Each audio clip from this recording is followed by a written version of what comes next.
सूर्य उदय होने से कुछ क्षण पहले जब प्रकृति सबसे ज्यादा अंधेरे में डूब जाती है, उसी अंधेरे में से अपने कंधे पर बेताल की लाश को लादे हुए विक्रमादित्य उस तपस्वी के पास पहुंचता है। वो तपस्वी विक्रमादित्य को देख के एकदम खुश हो जाता है, उछल पड़ता है और विक्रमादित्य का स्वागत करने के लिए वहां पर चला जाता है और कहता है कि राजन, मुझे इस बात का पूरा विश्वास था कि इस पूरी दुनिया में एक तुम ही ऐसे शख्स हो जो मेरी इस तंत्र को सिद्ध करने में सहायता कर सकता था।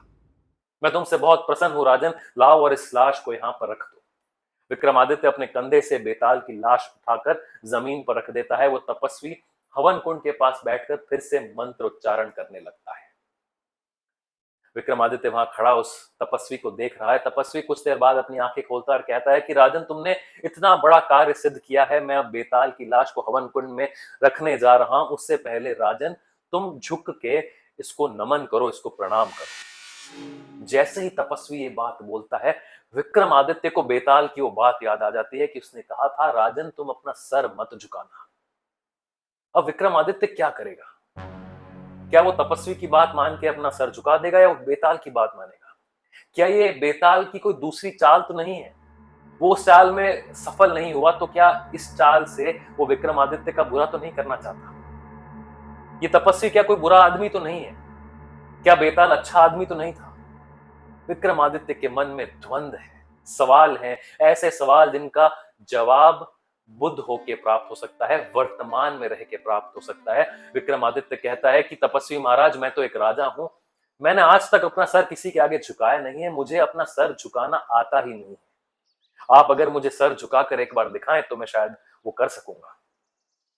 विक्रमादित्य की ये बात सुनकर वो तपस्वी अपना सर झुका देता है। विक्रमादित्य को पता नहीं क्या सोचता है, वो अपनी तलवार निकालता है और तलवार निकाल के उस तपस्वी के माथे पर चला देता है। उसका सर धड़ से अलग हो जाता है। सूर्य उदय हो रहा है और सूर्य उदय होने के साथ साथ विक्रमादित्य को एक हंसी सुनाई देती है, बेताल की हंसी।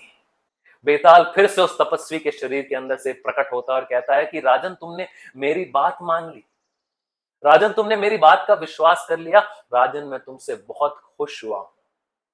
ये तपस्वी नहीं है, ये एक तांत्रिक है और ये अपने तंत्र से पूरी दुनिया को अपने वश में करना चाहता था, लेकिन राजन तुमने इसका खात्मा किया है, तुमने इसको मार के पूरी दुनिया को बचा लिया है। राजन मैं तुम्हें ये वरदान देता हूं कि आज से तुम्हारी वीरता की चर्चा पूरी दुनिया में फैलेगी और तुम विक्रमादित्य से वीर विक्रमादित्य बन जाओगे। वो अपना हाथ विक्रमादित्य के सामने करता है और तथास्तु कहता है और उसी दिन से विक्रमादित्य वीर विक्रमादित्य बन गया और पूरी दुनिया में उसका नाम प्रसिद्ध हो गया। माओ ने अपने बच्चों के नाम विक्रम रखने शुरू कर दिए उस वीर विक्रमादित्य की वजह से। तो ये थी विक्रम और बेताल की कुछ कहानियां।